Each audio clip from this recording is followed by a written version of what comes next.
साथियों, जीवन में जो मिला है उसी में खुश रहो मित्रों।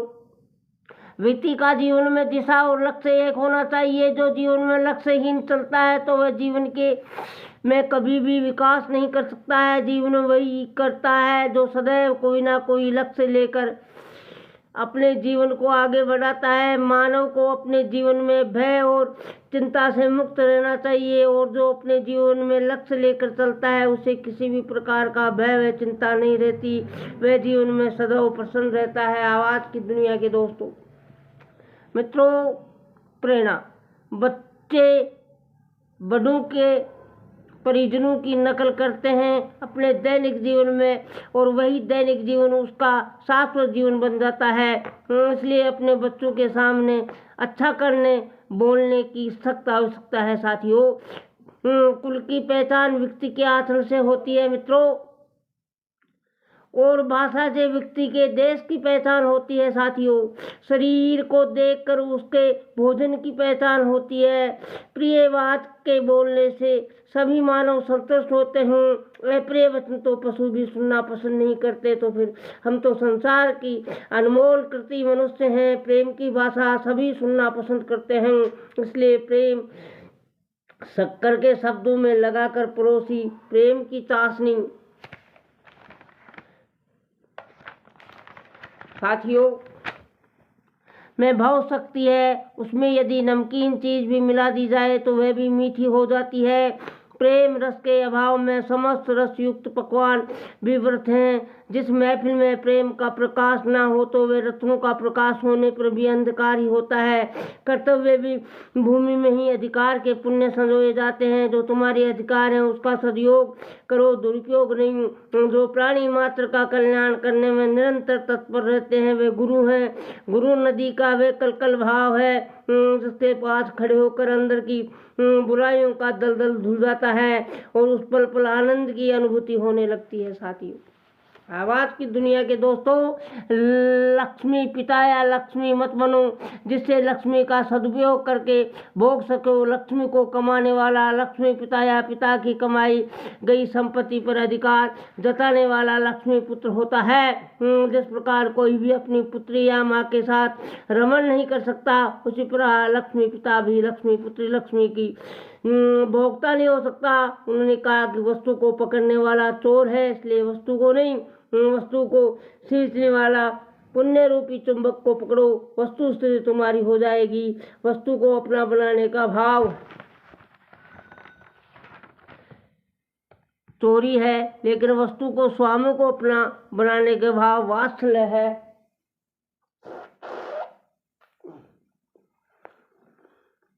लक्ष्मी कभी कमाने से नहीं आती है, वह तो पुण्य से आती है। साथियों,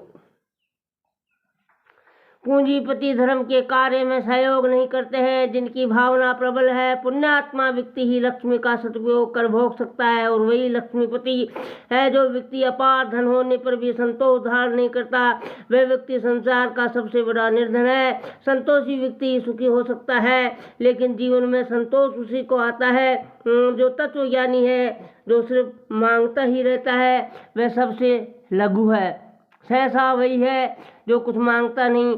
देने वाला बड़ा होता है, लेने वाले से समय का दुरुपयोग करने वाले लोग ही समय अभाव की शिकायत किया करते हैं। जो समय का सदुपयोग करते हैं उनके पास सत्कार्यों के लिए कभी भी समय भाव नहीं होता।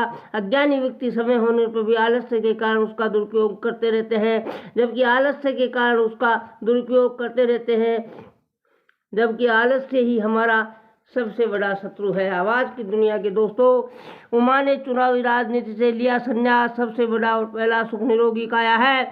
हमें प्रकृति ने हर प्रकृति की वस्तु दी है, उसका सदुपयोग करो तो वह वस्तु तुम्हारा जीवन में साथ देगी। यदि बुद्धि मिली है तो उसका प्रयोग करो। कंप्यूटर, कैलकुलेटर आदि का ज़्यादातर सहारा न लो। शरीर से शरीर में कोई रोग ना लगे। सबसे बड़ा और पहला सुख निरोगी काया है। निरोगी व्यक्ति ही जागृत हो सकता है, अन्यथा वह सोया हुआ है। हे जीवन धन और यौन से कुमुदनी की मध्यमणि जल की बूंद के समान क्षणभंगुर है। इसमें रहते इसका सदुपयोग करके आत्म कल्याण में कल्याण में सहयोग बना लो, अन्यथा तीनों तुम्हारे लिए दुर्गति का कारण रह जाएगा। व्यक्ति को जब यौवन चटे तब यौवन के तने मोक्ष मार्ग पर अपने भले के लिए कदम बढ़ा लेना चाहिए। बालक के लिए होने चाहिए कि ये सस्ता है, अच्छा तो दिल का कच्चा होता है, उसे सभी स्नेह वात्सल्य देंगे। रात भर जाग कर चिल्लाना, ना तो खुद सोना और ना दूसरों को सोने देना, ये जागरण नहीं। विवेकता युक्त जीवन होने वाले व्यक्ति का जीवन हो जागरण है। आँख का खुली रहना जागृत अवस्था नहीं। जो व्यक्ति आँख बंद है, बाहर से सोया हुआ है, उसे तो जगाया जा सकता है। जो आँख खोलकर अंदर में सोया हुआ है, उसे कोई भी नहीं जगा सकता है। जो बाहर की धार्मिक क्रिया नहीं कर रहा है, उसे क्रिया के लिए प्रेरित किया जा सकता है, लेकिन जो धर्म की क्रिया करते हुए भी अंदर से सुस्त है, उसे कोई नहीं समझ सकता है। घर के आंगन में खड़ा बूढ़ा वृक्ष और द्वार पर बिछी खटिया पर पड़े बूढ़े भाप करने गांठने वाले की बांटने के लिए कुछ नहीं है। उस वृक्ष को आंगन में खड़े रहने दो। यदि वह फल नहीं देगा तो फूल तो देगा ही, और फूल भी नहीं तो छाया देगा। छाया में भी अगर कमी आ गई तो कम से कम ऑक्सीजन तो देगा, जो प्राणवायु है। मुनिश्री ने कहा कि जीवन दो प्रकार का होता है, एक जीवंत और दूसरा मुर्दा जीवन। जैसे डॉक्टर वैद्य आदि आपकी नाड़ी फाड़ कर बताता है कि आप रोगी हैं कि नहीं, इसी प्रकार संत पुरुष आपकी चेतना की नाड़ी पकड़ कर बताते हैं कि आप जीवंत हैं या कि मुर्दा। जिसका जीवन निर्दोष है, जिसे आत्मा की प्रतीत है, उसके पास दया करुणा समय समलीन श्रद्धा ज्ञान चरित्र है, उसका जीवन जीवंत कहा जाता है। जिसके जीवन में कलंक लगा है, वह जीवन जीवंत नहीं। और यदि जिसको अपना जीवन धर्म के साथ जिया है, वह मृत हो जाने पर भी जीवित है, अमर है। भारतीय संस्कृति उसे जीवित मानती है जिसके जीवन में शांति, संतोष, पवित्रता और स्वाभाविक आनंद में चार है।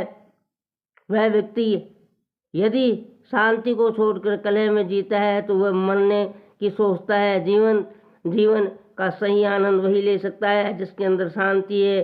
शांति दो प्रकार की है, चेतना से निष्पक्ष पराधीन शांति। व्यक्ति अहंकार के साथ जीता है, अकड़ता है, लेकिन उसे ये नहीं पता कि अकड़न मुर्दे की पहचान है। मुट्ठी भर राख और चल्लू भर पानी। इस जीवन की इतनी ही कहानी। जब तक मान रहता है तब तक व्यक्ति अच्छी बातों का मान नहीं पाता। तीसरी कमा व्यवहाचारी करने वाले के चित्त में माया सल की तरह चुपती रहती है। गुप्त पाप करने वाले जीवन भर रोता ही रहता है। गुप्त पाप करने वाला किसी से कुछ नहीं कह सकता, सह नहीं सकता, शांति से रह नहीं सकता। संतोषी व्यक्ति का जीवन जीवंत है। जिसने दूसरों की रोटी को छीनने का प्रयास किया है, वह स्वयं की रोटी भी चैन से नहीं खा सकता। मित्रों, संतोषी रूपी धनी सच्चा है, इसके लिए दुखी दुख है, जीवन के लिए चिंतित है।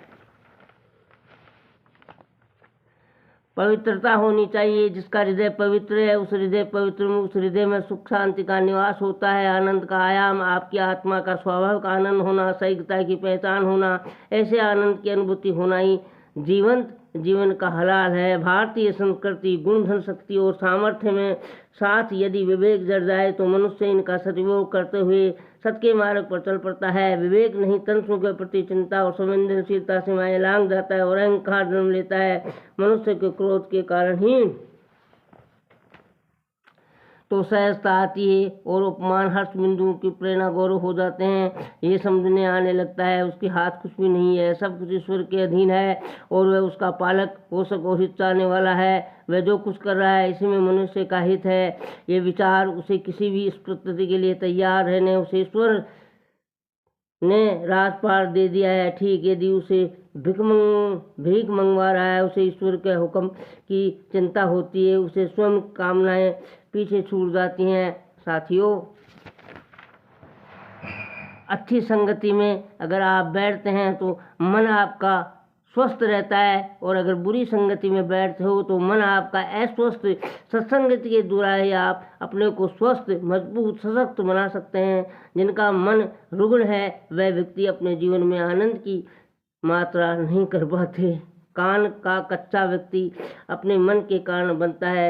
मन को स्वस्थ बनाने के लिए कानून का कच्चा नहीं होना चाहिए। सब्सक्राइब फ्री है आवाज़ की दुनिया के दोस्तों। ये नितांत आवश्यक है सज्जनों। मेरी आपसे विनम्र गुजारिश है, मजबूत मनोबल वाला व्यक्ति जो चाहे वह कार्य कर सकता है, जो चाहे पा सकता है। ज्ञानी व्यक्ति कभी मौत से डरते नहीं हैं। वे जानते हैं कि जब मौत सुनिश्चित है तब वह कैसा नियम व्रत समय के द्वारा आप अपनी ऊर्जा को बढ़ा सकते हैं। साथियों, सब्सक्राइब